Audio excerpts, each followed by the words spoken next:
वळूया पुढच्या बातमीकडे। मुंबईतल्या बहुचर्चित कोस्टल रोडचं मुख्यमंत्र्यांच्या हस्ते काल लोकार्पण करण्यात आलं।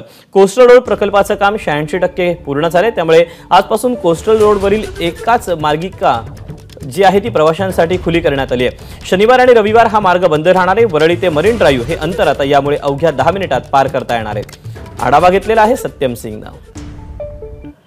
मुंबईत बहुचर्चित असा कोस्टल रोडचा आजपासून आहे मुंबईकरांसाठी सुरुवात करण्यात आली आहे। कोस्टल रोड सकाळी 8 वाजेपासून सर्वसामान्य मुंबईकरांसाठी सुरुवात करण्यात आलं आहे। खरं तर मुंबईचं कोस्टल रोड जे आहे ते पहिल्या टप्प्याचं उद्घाटन काल मुख्यमंत्री एकनाथ शिंदे यांच्या हस्ते करण्यात आला होता। मात्र यानंतर आजपासून आहे सकाळी 8 ते रात्री 8 दरम्यान कोस्टल रोड आहे सर्वसामान्य मुंबईकरांसाठी सुरू करण्यात आलं आहे। खरं तर या ठिकाणी मरीन ड्राइव्ह ते वर्ली दरम्यान हा रोड आहे कोस्टल रोडचं सुरू केला गेला आहे। या दरम्यान मोठी प्रमाणात रस्त्यावर आपण वाहतूक कोंडी पाहायला मिळत होती, त्यामुळे वर्ली ते मरीन ड्राइव्ह जायला मुंबईकरांना अर्धा ते 1 तास लागत होता। मात्र आता कोस्टल रोड आहे जवळपास 10.5 किलोमीटरचा रस्ता आहे आणि यामध्ये 10 ते 15 मिनिटात अवघ्या मुंबईकरांना या ठिकाणी मरीन ड्राइव्ह ते वर्ली दरम्यान प्रवास करता येणार आहे। त्यामुळे देखील मुंबईकरांना एक मोठा दिलासा मिळालेला आहे। खरं तर कोस्टल रोडचे काही काम आहे अजून बाकी आहे, त्यामुळे देखील शनिवार आणि रविवार असे 2 दिवस कोस्टल रोड बंद राहणार आहे।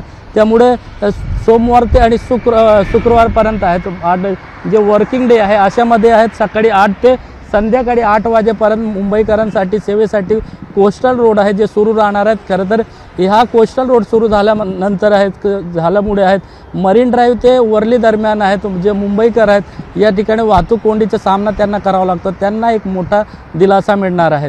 कॅमेरामॅन विजय देसाई सोबत सत्यम सिंग, एबीपी माझा, मुंबई। एबीपी माझा, उघडा डोळे बघा नीट।